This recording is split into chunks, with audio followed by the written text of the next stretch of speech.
బవిత నీ దగ్గర నాకు ఆన్సర్ కావాలి. బవిత ఫేక్ 100%. శ్రీనివాస్ అయితే ఫేక్. నేను ఆ రోజు నిరూపించిన. నాకు పెళ్ళయిందా లేదా చెప్పలేకపోయాడు. ఆయన గత జన్మ ఉందని ఎట్లా చెప్పాడు? నేను ఆ రోజు శ్రీనివాస్ ఫేక్ అని చెప్పిన. మరి కాదు, ఆయన సుభాషిణి గారు ఆయన వేలు ముద్రలు కనిపించేవి, తర్వాత ఆయన తలరాత మీద మీరు ఎంత చెక్ చేసినా కూడా రాతలు అనేటివి ఉండవని చెప్పేసి నా స్టూడియోలో మీరు నాకు చెప్పడం జరిగింది.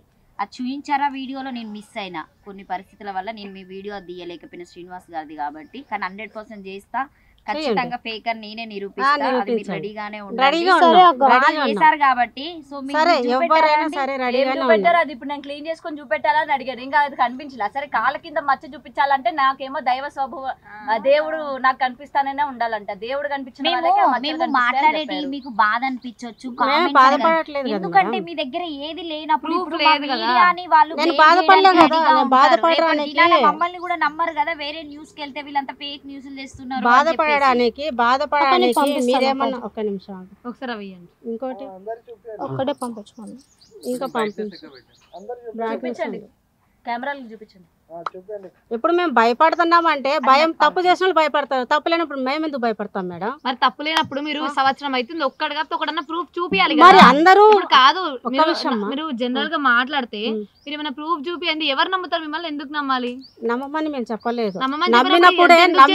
నమ్మినప్పుడే నమ్మడం అంటే మీ మీడియానే బయటికి వస్తుంది కదా. నమ్మం ఎంత ఉంది. ఇప్పుడు ప్రజలు కూడా ప్రూఫ్ చేయించండి, ఎవరు మీడియా వాళ్ళే ఆమె ఫేకా నిజమా కాదని. అవును, ప్రజలు నమ్మినా నమ్మకపోయినా మీకు ఏం ఫరక్ లేదన్నప్పుడు ఒక నిమిషం నేను చెప్పేది వినండి. ఫరక్ లేదన్నప్పుడు వాళ్ళు ఎవరో కమెంట్స్ చేస్తారు, 3 లక్షలు ఇచ్చి నమ్మినా నమ్మకపోయినా మీకు ఫరక్ లేనప్పుడు మీరు ఎందుకు ప్రశ్న పెట్టి ఎందుకు ఇదంతా చేయాలి? మీడియా ముందు మాట్లాడాడు కదా 3 లక్షలు ఇచ్చానండి. అవును, మీకు నమ్మినా నమ్మకపోయినా మీకు ఫరక్ లేదు కదా. ఇప్పుడు ఇదే నమ్మినా నమ్మకపోయినా మీకు ఫరక్ లేనప్పుడు అది నమ్మతే ఎంత నమ్మకపోతే ఎంత? అది ఓపెన్ చేసి విగ్రహాలు బయట తీసి ఇగో ఏ మీడియా అయితే మేము ఫేక్ అని చెప్పినాము, ఇదిగో రియల్ గా మేము తీసామని చెప్పి అప్పుడు మా మీడియాని పిలిపించి. అవును, మీడియా ముందు నేను దొంగ తీస్తానని చెప్పలే, మీడియా ముందర తీస్తామని చెప్పాం. మేము ఏదో తీసి మీడియాని పిలిపిస్తామని చెప్పలేదు. నేను ఫస్ట్ కూడా నేను తీసి పెట్టి మీరేమంటారు, మేము తీసి పెట్టి మీడియాని పిలిపించినారు అంటారు. అది కాదు మాకు కావాల్సింది. ఏ మీడియాలో అయితే మేము చెప్పామో అదే మీడియా ముందరనే అందరూ ఉండండి. తీసేటప్పుడు చూడండి, లేకపోతే మీరు ఏ శిక్ష వేస్తారో మేము సిద్ధంగా ఉండం. ఇది మేము చెప్పేది. ఇక్కడ మీరు మాట్లాడుతూ ఉంటే ఆమెకి ఏదో కళ్ళకు వచ్చినట్టు ఆమె మాట్లాడట్లేదు, మీకు కళ్ళకు వచ్చి మీరు. అవును, ఇప్పుడు మొత్తానికి తల్లిని అంటున్నారు కదా, తల్లి చేపిస్తుంది అన్నప్పుడు నేను చెప్పాలి కదా. తను చెప్పిన ఆప్షన్ కాదు. నేను ఫస్ట్ మా అమ్మకి చిన్నప్పటి నుంచి చెప్పాను. అవును కాదు, అంతకన్నా ఇంకొక మాట మాట్లాడట్లేదు. చిన్నప్పటి నుంచి ఫస్ట్ నేను చెప్పింది నేను మా అమ్మకి, నాకు ఇలా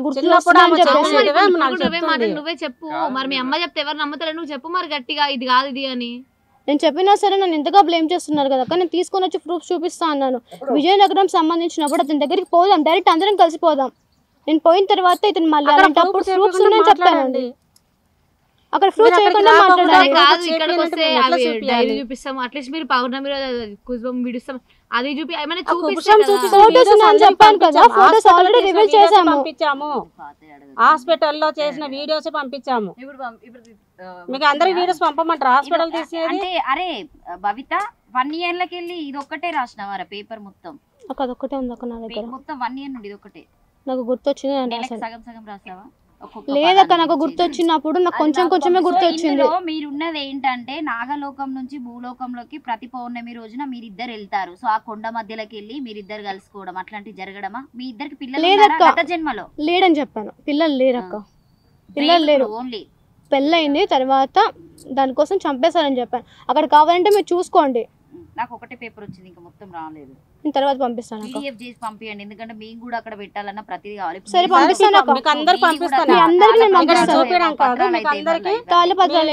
వాట్సాప్ నేను పంపిస్తాను చెప్తున్నా కదా. మేడం ఒకటి మీరు ఒక్కటే ఉద్దేశించి మాట్లాడండి. మేమేం మిమ్మల్ని బ్లేమ్ చేయడానికి మేము రాము.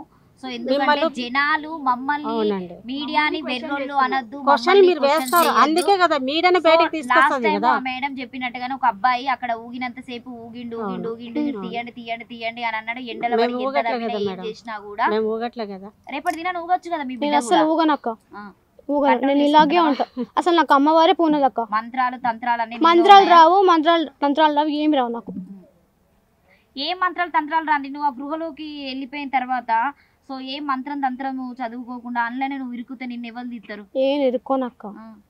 నేను వెళ్తున్నాను వస్తున్నాను, ఇంతవరకు నేను వెళ్తూ వస్తాను చెప్పాను. నువ్వు పాముగా మారుతావా? లేదక్క ఎక్కడ నేను చెప్పలేదు పాముగా మారుతానని చెప్పేసి. మేడం ఆ రోజు మన ఇప్పుడు ఆ బోర సౌండ్ ఇంటర్వ్యూ వస్తా నువ్వేమైనా రియాక్ట్ అవుతావా? నాకు చాలా మైండ్ ఇదవుతుంది. 41 రోజుల తర్వాత రిపోర్ట్ తీసుకొస్తానన్నారు. ఆ రిపోర్ట్ అనేది మీరు తెచ్చుకోక ఏం ఆర్థిక లేదండి. పరిస్థితి లేకపోతే ఇప్పుడు శ్రీనివాస్ వచ్చారు కదా, ఆయన సపోర్ట్ ఏమైనా తీసుకొని పాపకి ఇది అవుతుంది అని చెప్పేసి ఎప్పుడు అనుకోలేదా? లేదండి, ఉం. అట్లా ఏం అనుకోలేదు. అది వస్తే నిజం బయటపడుతుందా అట్లానేం రిపోర్ట్ లేదండి, వల్ల? దానికి అస్సలే లేదు. నేను అంతా నేను చూపించాలనుకుంటే నేను నేను నార్మల్ గా టెస్ట్ చేసినప్పుడు స్కిన్ ప్రాబ్లమ్ అని చెప్పారు కదా. చూపించారు బట్ డాక్టర్ మాట్లాడిన నెంబర్ ఒకసారి ఇస్తారా? మళ్ళీ నేను తర్వాత ఇప్పుడు తర్వాత మాట్లాడతా. నేను మీకు పంపిస్తాను, వాట్సాప్ పంపిస్తాను. సో ఇంకేం కావాలి? నాకు విగ్రహాలే అక్క, నాకు ఏం వద్దు, ఏ గుడి వద్దు. టెంపుల్ లేదక్క టెంపుల్ కూడా కాదు, విగ్రహాలు తీసి అక్కడే పెట్టుకోమని చెప్పా. నేను తీసుకుంటాను కూడా నేను చెప్పలేదు, అక్కడే పెట్టుకొని పూజలు చేసుకోండి. నీకు గుడి వద్దు, నాకు డబ్బు వద్దు, నాకు ఏం వద్దు, జస్ట్ విగ్రహాలు తీసి అక్కడ పెడతాను. తర్వాత నేను ఎవరి జోలికి రాను. నార్మల్ లైఫ్ కు మాకు నాకు కావాలి. నార్మల్ లైఫ్ లో నేను రీచ్ చేయాలనుకుంటున్నా. ఇప్పుడు రోజు నువ్వు లేచినప్పటి నుండి పడుకునేదాకా అసలు నువ్వేం చేస్తావు? నీ లైఫ్ అనేది ఎట్లా లీడ్ చేస్తావు డే వైజ్ గా? మార్నింగ్ లేస్తాను, పూజ చేస్తాను, అలాగే డాగ్స్ నేను చెప్పాను కదా, నేను వాడితో ఆడుకుంటాను అక్క, అంతవరకే. పడద్దు, చదవద్దు. అక్క నా స్టడీ కోసం నేను చాలా ట్రై చేస్తాను. తిననక్క నేను అన్నం కూడా సరిగా తీసుకోను, నేను తినను కూడా సరిగా. సరే ఇప్పుడు ఎవరు సపోర్ట్ చేయరు, గవర్నమెంట్ నుంచి సపోర్ట్ రాదు, ఆ విగ్రహాలు తీయొద్దని చెప్తారు. అయినా సరే మనకి ఎందుకు అందరూ కూడా ఇట్లా నెగిటివ్ చేస్తున్నారు కదా, మనకు ఎందుకు వచ్చిందని చెప్పి ఇంక మీరు ఇది వదిలేరా? లేదండి, అది తీసిన వదలరా? ఎన్ని సంవత్సరాలు ఇంక ఇది వదలరు? పోరాడతాము, ఆ బయటకు వచ్చేందుకు మేము పోరాడతాము. మీ మీడియా సపోర్ట్ కూడా నాకు కావాలని కోరుకుంటున్నాను. మీడియా ఎందుకు నేను పిలిచానంటే మీడియానే నిజాన్ని బయటకు తీస్తుంది, అబద్ధాన్ని బయటకు తీస్తుంది. ఒక నమ్మకంతోనే నేను మీడియాను అప్రూవ్ చేయను, అంతవరకే. ఇప్పుడు ఫేక్ వాళ్ళు ఉంటారు, మంచి వాళ్ళు ఉంటారు, నిజాయితీ వాళ్ళు ఉంటారు. నిజాన్ని బయటకు తీసుకురండి, అబద్ధాన్ని ఏంటి బయటకు తీసుకొస్తున్నారు. అలాగనే మాది కూడా బయటకు తీసుకురండి. నిజాన్ని బయటకు తీసుకొస్తారా, అబద్ధాన్ని బయటకు తీసుకొస్తారా, నన్ను ఫేక్ అంటారా? ప్రతి ప్రూఫ్ మీరు తీసుకొని రండి, నేను ప్రతి దానికి అగ్రి. కాదు ప్రూఫ్ అంటే కాదు, నేను ఫేక్ అని ప్రజలకే చూపించండి అని చెప్తున్నాను. అదే ప్రజలకు ప్రూఫ్ అంటే అదే చెప్పేది. ప్రజలే ఇప్పుడు నేను ఇప్పుడు మీడియానే ఆయుధము, ప్రజలే బలం. మాకు ప్రజలు లేని మీడియా లేని మాకు ఎట్లయితుంది? అవునా కదా? మీరే చెప్పండి. నాకు వచ్చింది బలం కోరకోడికి వచ్చిందే మీడియానే వచ్చిన. మీడియా నుంచి ప్రజలు వస్తారు. నమ్మకం నమ్ముతారా నమ్మరా, నిజం అనేది అబద్ధం అనేది రేపు తెలిసినా పోతే మాకు తెలుస్తుంది అందరికీ.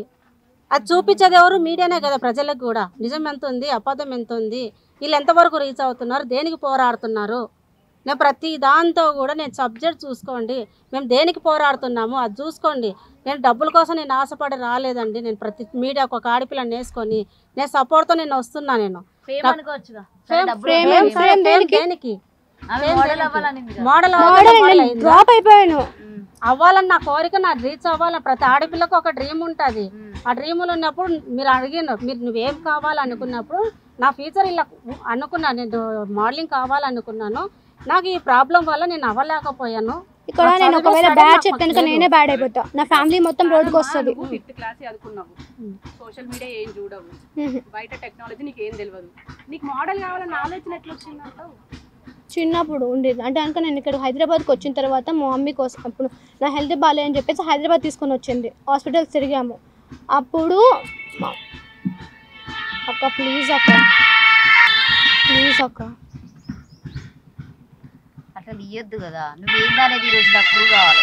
ఆ రోజు పెట్టారు కదా అక్క, మరి అందరి ముందు ఒకవేళ నేను ఫేక్ ప్లీజ్ అక్క పోతే కనుక అశ్విన్ నెంబర్ ఎందుకు ఇస్తాను? రప్పించుకో నాగదేవతనే. నాకు నాగదేవత రాదు ప్లీజ్ అక్క. నిన్ను మరి మ్యూజిక్ ఏదో ఒకటి ఇదన్నా తెలియాలే కదా. ఎంతసేపు మమ్మల్ని ఇట్లా కూర్చోబెట్టి ప్లీజ్ అక్క మమ్మల్ని పిచ్చలతో పాటు జనాలను పిచ్చలని చేస్తావు. ఈ రోజు నువ్వు ఖచ్చితంగా నేను ఇంటికి రప్పించుకో, నీకు దేవత ప్లీజ్ అక్క వస్తాను. నేను నమ్ముతున్నాను దేవత రాదు, మీరందరూ. నాకు దేవత రాదు ప్లీజ్ అక్క. నాకు మైండ్ అనేది బాగుండదు, నాకు మైకంగా ఉంటుంది. ప్లీజ్ అక్క లవ్ అనే కదా అక్క, ప్లీజ్ అక్క.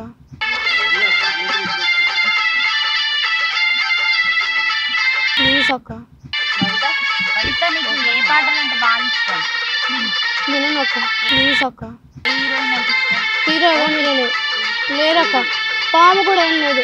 ఇప్పుడు పెద్దది పెడతారు, నువ్వు అక్కడే నిలబడతావు. నువ్వు ఈరోజు నీ లోపటికి నాగిని దేవత రావాలి. రాదక్క నాకు దేవత రాదు, నాకు అమ్మవారు ఏం పోనదు, మైకం వస్తుందన్నావు కదా. నాకు లోపల అవుతుంది. ఇప్పుడు నేను ఇక్కడ పడిపోతే కానీ మీరు నమ్మరు అనుకుంటా బహుశా. అరే ఏదో అంతగా నేను కంట్రోల్ చేసుకోవాలి కదా అక్క, నేను కంట్రోల్ చేసుకుంటున్నాను. పడిపోతే మీకు తెలుస్తుంది కదా, అంతే పడిపోతే మీకు తెలిసిపోతుంది కదా. పడిపోతే తెలుస్తుందా అని నువ్వు నన్ను కోప్పడితే ఎట్లా భవిత? అసలే నువ్వు నాగదేవతవు. నేను ఎవరిని ఏమనట్లే కదా అక్క, నేను అది చేస్తాను ఇది చేస్తాను నేను చెప్పలేదు కదా. అనేది కాదు భవిత. నాకు అలాంటి ఆలోచన లేదు, నాకు జస్ట్ విగ్రహాల కోసం మాత్రం ఇంకేం లేదు. మాకు దేవత వస్తుంది పూంతానని మేము చెప్పలేదు.